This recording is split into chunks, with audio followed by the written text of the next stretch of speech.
으로 말씀 나누겠습니다. 자, 우리가 지난주에 나눈 내용이 이제 어떤 거였는지 혹시 기억을 하시나요? 다윗이 모든 것을 하나님께 여쭙고 시작했다는 것으로 이게 시작이 됩니다. 근데 사실상 이게 아주 다윗에게 있어서 큰 변화입니다. 무슨 말을 하면 다윗은 원래 그런 사람이 아닙니다. 언제나 하나님께 묻고 그리고 자기 길을 결정하는 그런 사람이 아닙니다. 다윗은 원래가. 우리가 잘 알지만 골리앗과 싸울 때 한번 생각을 해보면 하나님께 물은 적이 없습니다.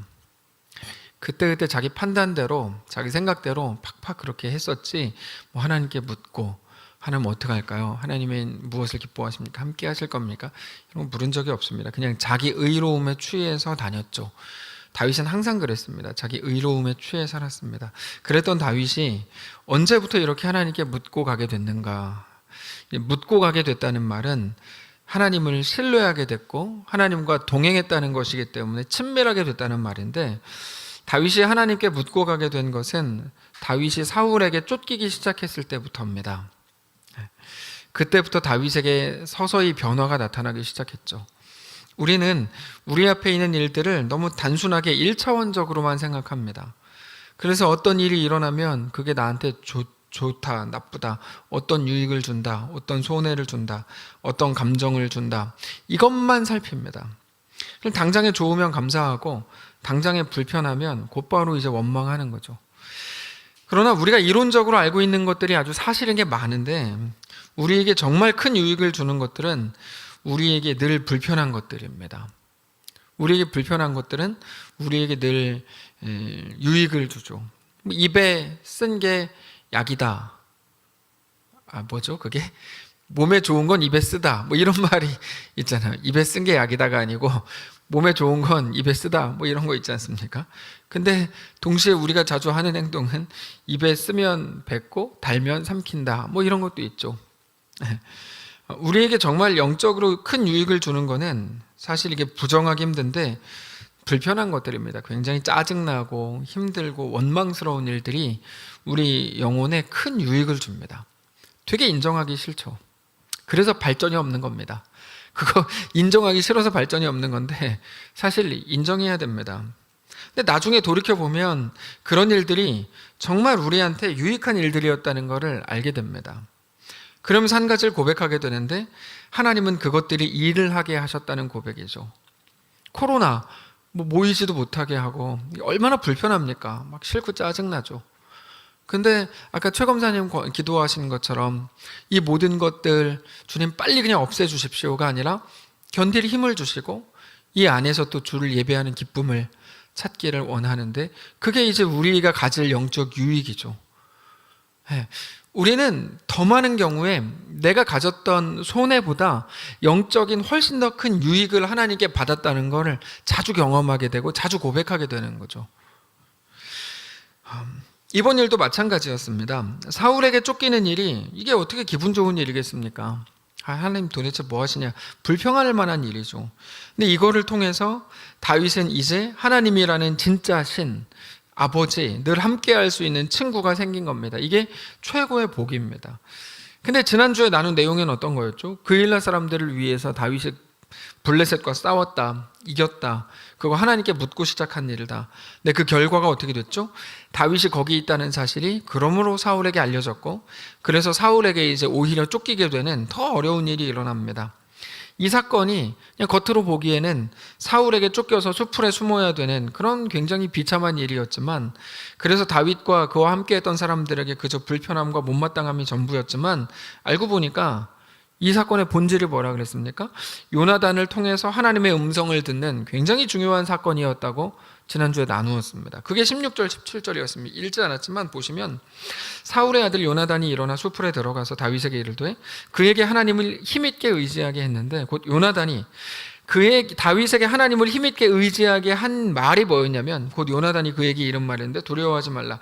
내 아버지 사울의 손이 내게 미치지 못할 것이요 너는 이스라엘의 왕이 되고 나는 내 다음에 될 것을 내 아버지 사울도 안다, 이겁니다. 그러니까 그 전까지 다윗은 굉장히 불안한 시간을 보냈을 겁니다. 하나님께 묻고 기도하면서 간다고 해도 우리는 늘 불안할 수밖에 없죠. 이게 정상입니다.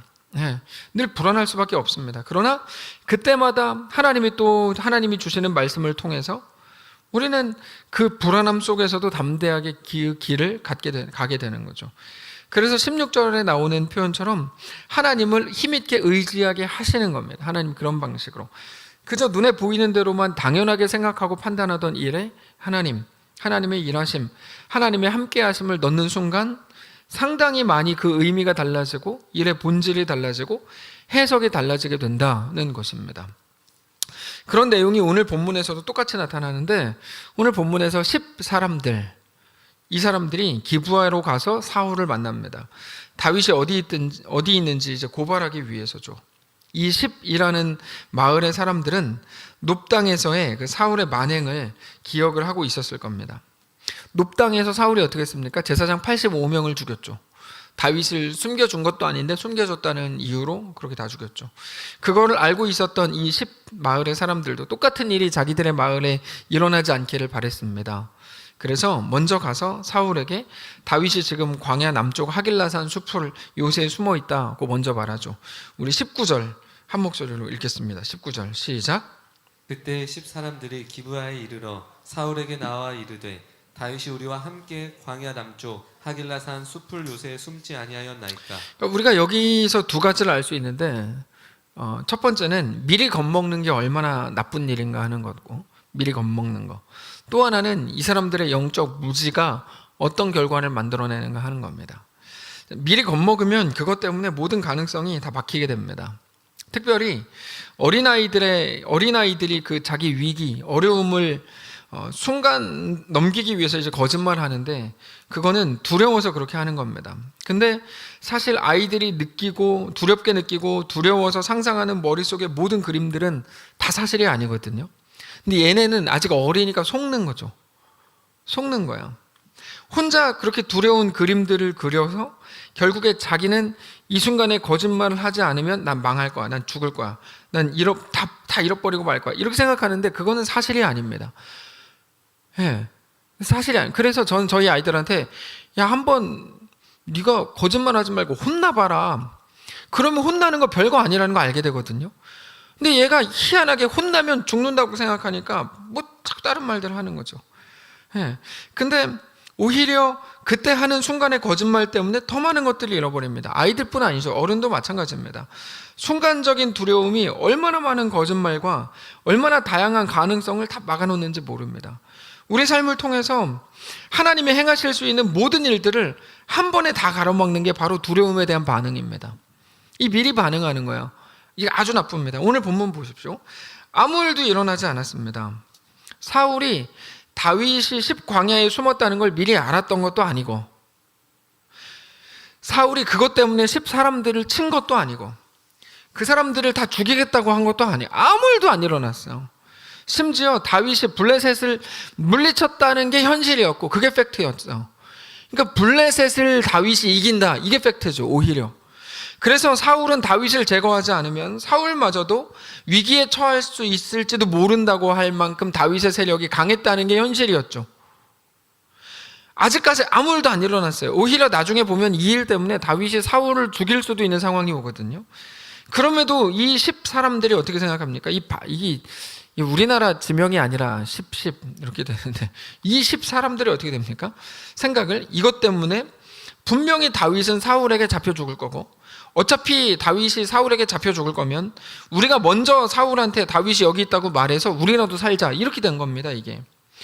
이거는 분명히 틀린 상상입니다. 그럼에도 불구하고 이 사람들은 단지 자기 머릿속에서 끔찍한 일이 일어나고 있는 거죠. 이미 일어나고 있는 거죠. 끔찍한 일이. 상상으로는 이미 수십 명, 수백 명 죽은 겁니다. 머릿속에서. 그래서 이런 일을 하지 않으면 안 되는 거죠. 자기들 머릿속에 계속 이야기를 써나가는 겁니다. 이런 것과 똑같습니다. 우리가 누군가를 만나서 아주 솔직하게 얘기해야 될 때, 그때가 있습니다. 근데 그 말을 하는 게 너무 두려워요. 그 사람이 어떻게 생겼을까 생각해보면 너무 무섭게 생겼을 것 같아요. 왠지 그 상황에는 코는 매부리 코에 송곳니 튀어나오고, 머리에 뿔 나고, 덩치는 산만하고, 목소리는 막 무섭게 이렇게 소리를 지르는 그런 상상을 합니다. 근데 그거는 그 아이 상상 속에만 있는 괴물이지 사람이 아닙니다. 그리고 실제로 그렇게 생겼다 그래도 그분의 성격이 어떤지는 모르죠. 그러니까 우리는 모르는데 그냥 상상을 하는 거예요. 그래서 미리 앞서가는 거예요. 그게 나쁘다고요. 왜 그렇게 하냐고요. 그 머릿속에는 이미 그 사람의 무서움에 대해서 모든 걸 다 알고 있다고 생각하지만 그 상상 속에서만 진짜인, 그것도 할 수 있는 최악의 상황을 그린 그 그림 때문에 미리 선수를 치고 그렇게 거짓말로 피하는 게, 그게 너무 안타까운 일인 거죠.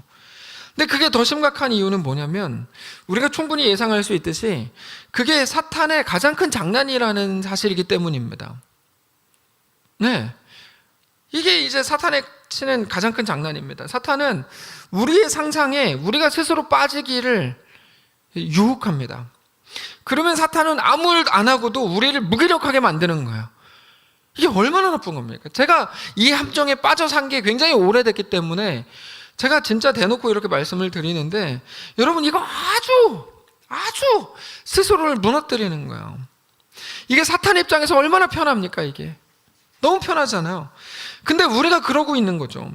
스스로 만든 두려움에 빠져서 아무것도 못하고 그냥 무기력하게 주저앉아 있는 겁니다, 혼자. 그러다가 급기야 어떻게 하죠? 그 두려움이 끝까지 차면 스스로 목숨을 끊죠. 너무나 많은 사람들이.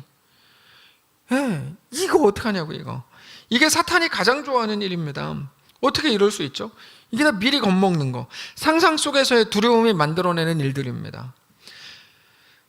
그렇게 안 해도 되는데 왜 그렇게 하냐고요. 전에 말씀을 드렸지만 이런 일들 사실 정말 너무너무 많거든요. 한 달란트 받은 종이 왜 자기의 그 한 달란트를 땅에 묻어놨습니까? 두려움 때문이죠. 그 종의 말에 따르면 자기 주인이 너무 무섭대요. 너무 무서운 사람이래요. 그래서 이걸로 사업이라도 하다가 그 돈을 어떻게 잃어버리면 주인이 자기를 어떻게 할지 모른대요. 그래서 너무 두려워서 아무것도 못하고 땅에 묻어놨다는 거예요. 그게 뭐냐고요. 오늘 본문을 보면 10사람들은 그거를 자기들의 의무라고 얘기해요. 20절 보시면 이렇게 말합니다. 그러하온즉 왕은 내려오시기를 원하시는 대로 내려오셔서 그를 왕의 손에 넘길 것이 우리의 의무입니다. 의무라는 말을 쓰죠. 그들은 사울에게 말하는 걸 의무라고 말하는지 몰라도 사실 그들 마음속에 있는 의무는 뭐냐면 자기들이 믿었던 의무, 이 일 때문에 마을이 죽지 않고 마을이 살아나게 하는 걸 의무라고 생각했을 게 분명합니다. 근데 여러분, 그거는 우리의 사명, 우리 길에 대해서도 심각하게 오해하고 있는 겁니다. 그 밀고를 통해서 인간적으로 보면 자기들이 살 수는 있겠죠. 목숨을 건질 수 있을지도 모릅니다. 근데 그렇게 만들어내는 평화라는 게 정말 성도의 의무인가? 그렇지 않다는 거죠. 그렇지 않은 거예요. 우리가 그런 수를 써서라도 그 순간을 넘기는 게 과연 우리를 살리거나 혹은 우리에게 주어진 의무인가? 그렇지 않다는 거죠. 안정을 유지하는 거 또는 평안을 만드는 게 과연 의무인가? 그거는 완전히 잘못 생각하는 겁니다. 우리가 어느 자리에 있든지 우리를 향한 하나님의 요구는 절대로 안정이나 성공이 아니라는 걸 기억해야 됩니다. 근데 매일 성도들만 해도 매일 이 핑계를 갖고 나와요. 제가 이래서 마음이 이렇고 매일 맨날 그런 얘기 갖고 있어요. 근데 하나님의 우리를 향한 요구나 도전은 성공이 아니고 안정도 아니고 충성입니다. 여러분, 이건 굉장히 중요한 구분입니다. 우리가 자주 하나님이 우리를 성공을 위해서 부르셨다고 생각합니다. 그래서 우리는 더 잘해야 되고 더 실수하지 말아야 되고 더 칭찬받아야 된다고 생각합니다. 그러나 오히려 그런 생각들이 우리를 얼마나 많이 하나님의 사람으로 살아가는 데 있어서 실패하게 만드는지 모릅니다. 여러분, 그거 잘못 생각하시는 겁니다. 꼭 기억하십시오. 하나님은 우리를 성공을 위해 부르신 게 아니라 충성을 위해 부르셨습니다. 충성을 위해서. 그리고 그것이 구원의 목적이라고 말씀을 드렸죠. 그건 출애굽을 통해서 분명히 드러납니다. 출애굽의 시작은 무조건적인 은혜였지만 출애굽의 완성은 뭡니까? 가나안에 들어가라는 거죠. 가나안에 들어가라. 그리고 가나안에 들어가는 거는 그들이 믿음으로 들어갈 수 있는 겁니다. 믿음으로. 그래서 출애굽 때 애굽에 대해서는 하나님이 10가지 재앙으로 대신 싸워주셨지만 가나안에 들어갈 때는 대신 싸워주시지 않았습니다. 너보고 들어가라 그러셨죠. 그들이 싸울 수 있도록 그들에게 힘을 주셨고 싸우라고 도전을 하셨죠. 그래서 아까 코로나에 대한 기도가 참 굉장히 의미 있었던 게 그것 때문인 거예요. 코로나 가운데서도 주를 예배할 수 있는 힘과 능력을 구하는 게 마땅한 거죠. 맨날 그냥 기독교인들 모여서 코로나 종식시켜 주십시오. 그게 마치 최고 중요한 우리에게 주어진 미션인 것처럼. 기독교인들이 이것밖에 안 되니까 이렇게까지 얘기하면 답이 없는 겁니다. 답이. 맨날 그거 외치고 있는 거예요. 맨날 내 앞에 있는 고난만 없애달라는 게 전부인 거죠. 이게 뭐냐고 이게 도대체. 그러니까 힘이 없는 거죠. 네. 매일 출애굽할 때로만 가 있는 겁니다. 가나안으로 들어가라고 얘기하시는데 맨날 그냥 처음으로 다시 돌아가가지고 다시 그거는 아닙니다. 네. 가나안에 들어갈 때는 하나님이 안 싸워주셨다. 대신 니네 싸워라고 얘기하셨다. 도전하신다. 믿음이 자라나서 그렇게 하나님이 보내신 곳에 순종과 충성으로 반응하는 게 그들에게 요구된 하나님의 도전인 거죠. 두려움 때문에 그 달란트를 묻어놓는 것은 성공을 위해서는 더 안전할지도 모릅니다. 그러나 그 안전이 최고의 가치가 아니라고요. 네. 오히려 그 안전 때문에 부끄러워진다고요. 더더욱 안전, 안정, 평화라는 것은 여러분 우리가 만들어낼 수 있는 종류의 것이 아닙니다. 이거는 세상은 그걸 만들라 그러죠. 근데 성경적으로 보면 그거를 만들 수 있는 게 아닙니다. 그건 우리가 만드는 게 아닙니다. 우리에게 만들라고 하신 적도 없습니다. 오직 우리가 하나님 안에 거할 때 하나님이 우리의 주인이요 왕이요 아버지가 되심으로 우리 속에 만들어 주시는 것이 안정이고 평안이지, 우리가 이 땅에서 우리의 모든 생각과 잔머리와 우리 방법으로 만들려고 할 때 만들어지는 게 절대로 아니죠. 절대로 아니죠. 이 순서가 중요한데 평안은 우리 목적이 될 수가 없습니다. 그래서 하박국 때 사람들이, 하박국도 그래요. 하나님께 외치죠. 이게 뭡니까? 전 지금 시대랑 너무 똑같은 것 같아요. 정치가 이게 뭡니까? 정치적 안정을 주십시오. 그때 하나님이 말씀하신 게 이거잖아요. 정치적 안정? 야, 의인은 믿음으로 말미암아 산다. 정치적 안정으로 안 산다. 예, 그게 지금 전 한국교회 주시는 메시지라고 생각해요. 우리는 그게 있어야 산다고 말하죠. 근데 그게 너를 살리는 거 아니다. 매일 그렇게 말씀하시죠. 평안이 우선이 될 수 없습니다. 평안은 절대로 우리의 목적이 될 수 없습니다. 하나님의 선물이 될 때는 있죠. 아니, 하나님의 선물이죠. 근데 매일 그거를 만들려 그러니까 하나님이 정작 우리에게 요구하신 충성은 다 사라지고 오히려 오늘 본문처럼 굉장히 이상한 일만 막 만들어지는 거예요. 그러면서 평안을 만들려고 하다가 순종과 충성은 다 잃어버리는 결과가 생기는 거죠. 이게 뭐냐고요. 네. 여러분, 두려움이라는 게 그렇습니다. 한 사람을 완전히 무너뜨립니다. 두려움은 완전히 무너뜨립니다. 그래서 두려움으로 반응하시면 안 됩니다. 그럼 어떻게 해야 되는가? 믿음으로 반응하셔야 됩니다. 당장 그들이 느낄 때, 10 사람들을 느낄 때 사울이 무섭습니다. 사울이 무서웠죠. 사울은 하나님을 두려워하지 않고 모두를 죽이는 사람이니까. 그러면 하나님은 가만히 계십니까? 그렇지 않죠. 설령 그때 하나님이 아무 조치 안 하시고 가만히 계셨다고 해도 하나님의 완전하심이 사울보다 못하겠습니까? 그래서 오늘 본문에 이 사람들의 영적 무지가 이렇게 만들었다고 아까 말씀을 드린 겁니다. 우리의 결정, 우리의 행동은 오늘 내가 믿는 하나님을 드러내고 있는 중입니다. 그래서 성도 여러분, 우리는 지금보다 더 당당해도 됩니다. 아니, 더 당당해야 됩니다. 하나님이 함께 하신다. 그거를 지금보다 더 믿어야 됩니다. 이건 이제 아주 중요한 걸 말씀드리는 건데, 근데 그 하나님은 어떤 하나님입니까? 우리가 잘했고 실수 안 했고 최선을 다했고 그때만 우리와 함께 하시는 분이 아니라, 하나님은 어떤 분이시죠? 우리가 연약하고 실수했고 우리가 잘못했고 못났을 때에도 우리와 함께 하시는 분이라는 사실을 우리가 기억해야죠. 지난 주일에 명확하게 말씀을 드렸잖아요. 은혜는 우리가 잘했을 때 은혜가 주어지는 게 아니다. 예, 그거는 성경적으로 말도 안 되는 소리다. 바울은 뭐라고 표현했습니까? 우리의 잘함이 하나님의 은혜를 얻는 조건이 아니다. 예, 죄가 더한 곳에 은혜가 더욱 넘친다. 예수님 똑같은 말씀 하시잖아요. 건강한 자에게 의사가 필요 없고 병든 자에게 필요하다. 더 이상 뭐가 필요하죠? 그거를 정말 믿어야 됩니다. 여러분, 우리는 그거를 못 믿는 거예요. 그거를 믿어야 돼요. 그러니까 이제 막 살아도 된다는 말입니까? 그거는 아니죠. 죄성 때문에 그렇게 생각이 이어지는 건데, 막 살아도 된다는 말이 아니라 하나님의 크기를 말하는 겁니다. 우리가 어렸을 때는 엄하게 신앙교육을 받았습니다. 그래서 뭐라도 하나 어기면 진짜 큰일 나는 거라고 배웠습니다. 그게 왜 틀린 거겠습니까? 근데 분명한 거는 시대가 그랬고 한국 기독교 역사가 짧아서 그랬습니다. 담을 수 있는 통의 그릇이 그만큼 작았던 거죠. 그래서 하나님도 그만큼 작은 분인 줄 알았어요. 제가 어렸을 때 부모님이 교회 가시면 집에 있었는데 그때 호기심으로 커피를 한번 타서 마셔봤어요. 커피. 근데 그게 저로서는 아주 크게 부모님의 말을 어긴 거였어요. 왜냐면 커피 먹지 마.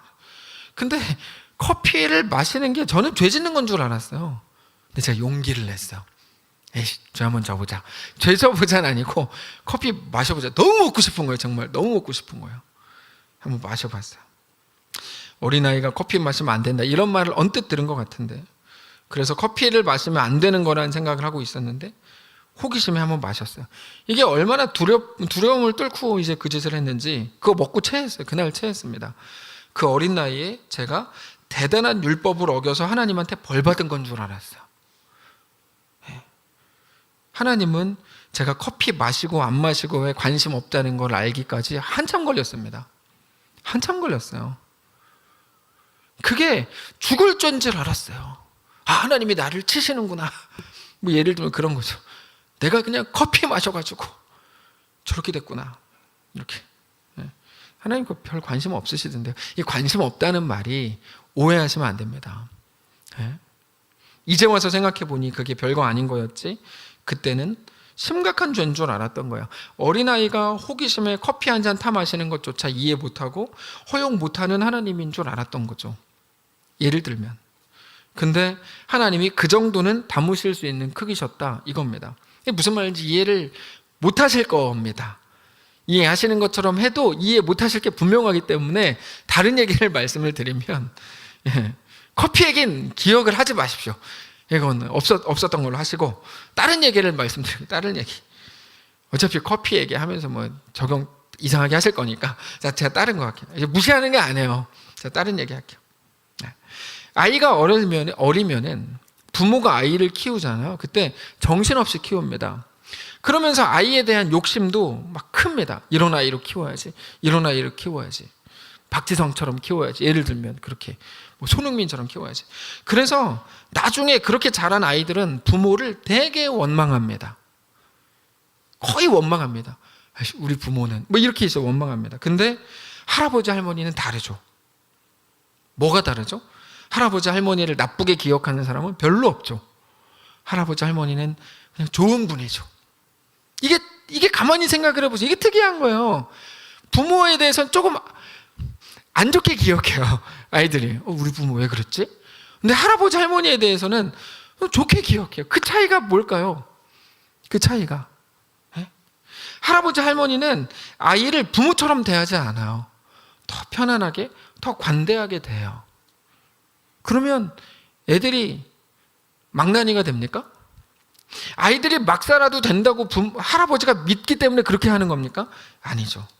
부모보다 할아버지 할머니가 더 오래 살아봤기 때문이에요. 무슨 말을 하냐면 더 많이 살아본 거예요. 그래서 그렇게 하지 않아도 된다는 것을 아는 거죠. 할아버지 할머니는. 그래서 부모가 애들을 막 잡으려고 그럴 때, 야, 뭐 굳이 그렇게까지 안 잡아도 된다. 왜냐면 잡으려고 했는데 결과가 너다.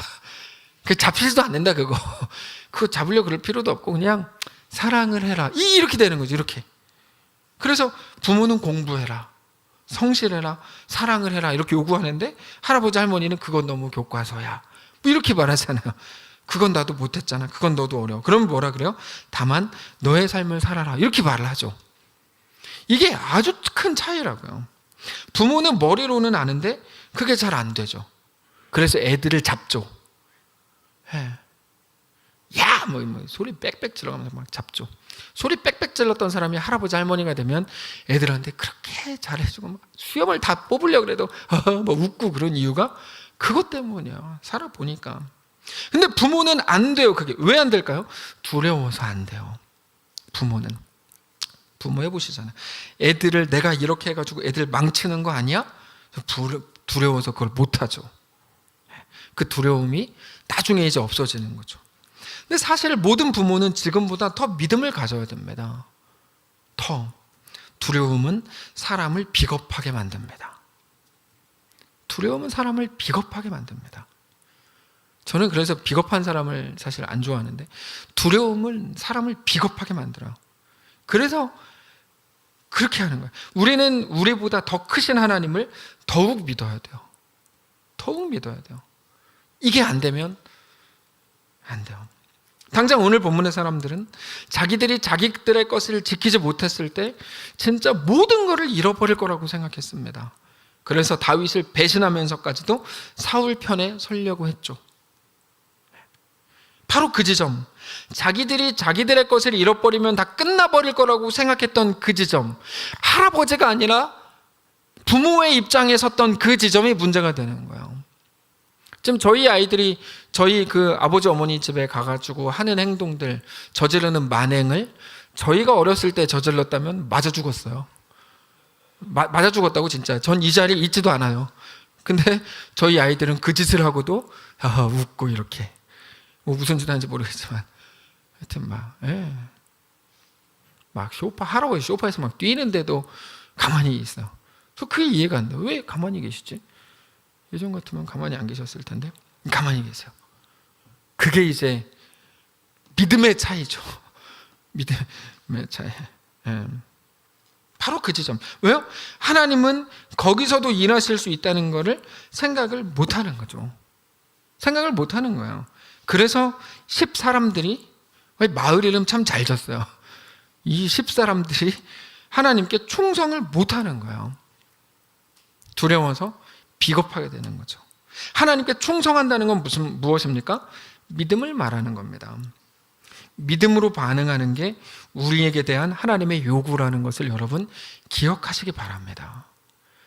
믿음을 가지라는 것은 완벽하라는 게 아니에요. 비겁하지 말라는 거죠. 안 비겁해도 된다는 거죠. 그래서 그게 우리에게 주어진 의무요 하나님의 도전입니다. 어떤 상황에서도 충성해라. 이 말은 무슨 말인 줄 아십니까? 어떤 상황에서도 하나님을 믿음으로 반응해라 이 말입니다. 여러분 많은 도전이 우리 앞에 있을 겁니다. 믿음으로 반응할 수 없을 것 같은 상황이 올 겁니다. 해보십시오. 지난번에는 어제는 실패했을 수 있습니다. 오늘 다시 하면 됩니다. 어제 실패했다고 질질 짤 것도 없습니다. 뭐 실패 하루 이틀 합니까?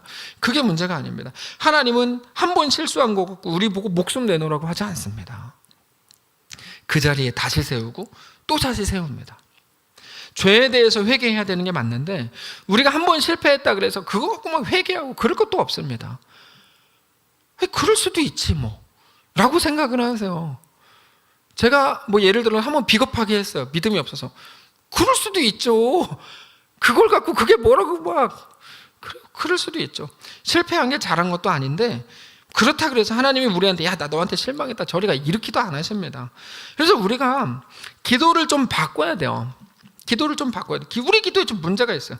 우리는 한 번 실패하면 마치 죽을 죄를 진 것처럼 울고 막 난리처럼 눈이 퉁퉁 붓도록 막 회개를 해요. 저렇게까지 회개할 일인가? 이렇게 생각이 들어요. 근데 이렇게 하시면 됩니다. 기도를 막 이렇게까지 할 게 없어요. 이렇게 하시면 돼요. 하나님, 내가 오늘 실패했습니다. 지난주에 말씀드렸죠. 죄는 죽을 일이 아니라 쪽팔린 거다. 저는 그런 말 안 쓰는데 세속적인 여러분을 위해 제가 그런 단어까지 썼죠. 죄는 죽을 일이 아니라 쪽팔린 거다. 기도하는 거예요. 하나님, 저 오늘 실패했습니다. 그렇습니다. 내일 근데 다시 한번 멋지게 해보겠습니다. 그러니까 오늘의 실패는 잊어주십시오. 하나님 좀 모른 척 해주십시오. 그러면 내일 더 잘해보겠습니다. 제가 볼 땐 이게 최고의 기도예요. 이게 최고의 하루의 마무리 기도입니다. 이거는. 그게 담대함이고 당당함이고 그게 배짱입니다. 성도가 할 수 있는 최고의 믿음의 반응은 이렇게 하는 겁니다. 하나님이 우리한테 요구하시고 도전하는 것도 완성된 인생 살아라. 너 실패하지 마라. 완벽한 사람 되라. 안 그러십니다. 다만 우리 하나님을 신뢰하면서 담대하게 이 땅 가운데 오늘 다시 한번 성도로 살아보는 거죠. 실패하면요 내일 다시 잘 해보는 거죠. 근데 내일 또 실패하면요 내일 모레 다시 해보는 거죠. 그런데 어떤 믿음을 갖는 겁니까? 하나님은 내 실패를 통해서 일하신다. 믿는 거죠. 말씀을 정리하겠습니다. 저는 오늘 우리 모든 성도들이 하나님을 정말 그렇게 믿게 되시기를 원합니다. 내 실패 속에서도 하나님 내 하나님이다. 이거를 인정을 못해요, 성도들이. 내가 잘해야 하나님의 은혜가 주신다. 이상하게 생각해요. 안 그렇습니다. 우리 하나님이 오늘 우리에게 요구하시는 게 그겁니다. 여러분, 두려움에 매이면 우리 삶이 그때부터 쓸데없이 복잡해지고 비겁해집니다. 머리가 아파집니다. 두려워서 한 그 결정은 우리를 점점 더 수렁으로 100% 몰아갑니다. 힘들어집니다. 이제는 두려움이 아니라 예수를 믿으십시오. 예수를 믿는다는 말은 예수를 보내서 우리를 구원하신 하나님을 믿는다는 말인데, 하나님으로서 일하신 게 아니라 사람이 되어 일하셨죠. 그게 성육신이죠. 대단한 무기를 가지고 12영도 더 되는 천사를 보내서 일하신 게 아니라, 능력으로 일하신 게 아니라 고난과 죽음으로 일하셨죠. 그게 십자가 부활입니다. 그 하나님을 믿으라는 겁니다. 근데 그거를 한마디로 쉽게 말해서 예수를 믿는다고 말하는 겁니다. 예수 안에서 행하신 하나님의 일하심을 믿는 거죠. 그 믿음으로 오늘을 우리에게 주신 하나님 앞에 그렇게 살아보는 겁니다. 여러분, 우리에게 주어진 그게 더 깊은 의무입니다. 우리의 의무는 내가 가진 것들을 지키는 것도 아니고 내 삶을 더 안정적이게 평안하게 만드는 것도 아닙니다. 우리에게 주신 의무는 믿음을 갖는 겁니다. 믿음으로 충성을 하는 겁니다. 믿음으로 충성하는 건 뭡니까? 그 순간에 주를 믿기로 결정하는 거죠. 주를 믿기로 결정하는 거죠. 그 순간이 언제입니까? 연약할 때, 죄인 됐을 때, 실패했을 때, 실수했을 때죠. 오늘 실패했으면 그거에 매여서 질질 짜고 그러지 마시고, 주님 오늘 실패했습니다. 나 못난 거 원래 아셨죠? 내일 다시 살아보겠습니다. 나와 동행해 주십시오. 이렇게 담대하게 기도하고 담대하게 소망하시기 바랍니다. 하나님 우리 안 죽입니다. 그거 가지고. 안 죽인다고요. 우리의 생각보다 크신 하나님을 오늘 분명히 신뢰함으로 온전한 주의 백성들 되시기를 주님 이름으로 축복합니다. 찬양합시다.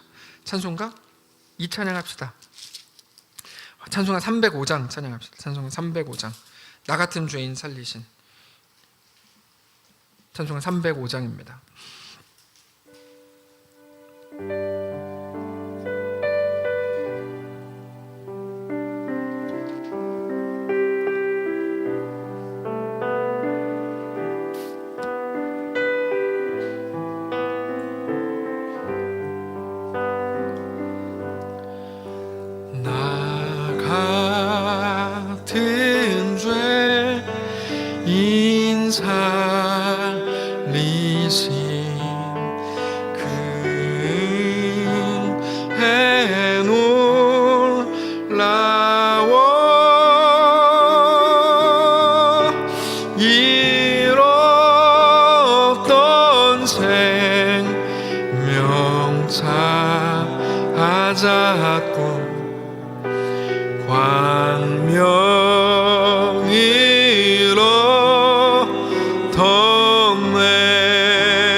우리 이 시간에 잠깐 한번 같이 기도하기를 원하는데요. 아까 커피 이야기한 거 오해하실까봐 좀 더 사족을 붙이면, 그게 알고 보니 죄가 아니었어서 하나님이 아무렇지도 않다고 하신 게 아닌 거예요. 그게 아니고, 그게 설령 죄였다고 해도 하나님 그거 용서하시더라, 그 얘기한 거예요. 네. 그러므로 죄 지어도 된다는 말이 아니고, 시간 지나 보니까 하나님이 그렇게 더 크신 분이었더라, 그 얘기하는 겁니다.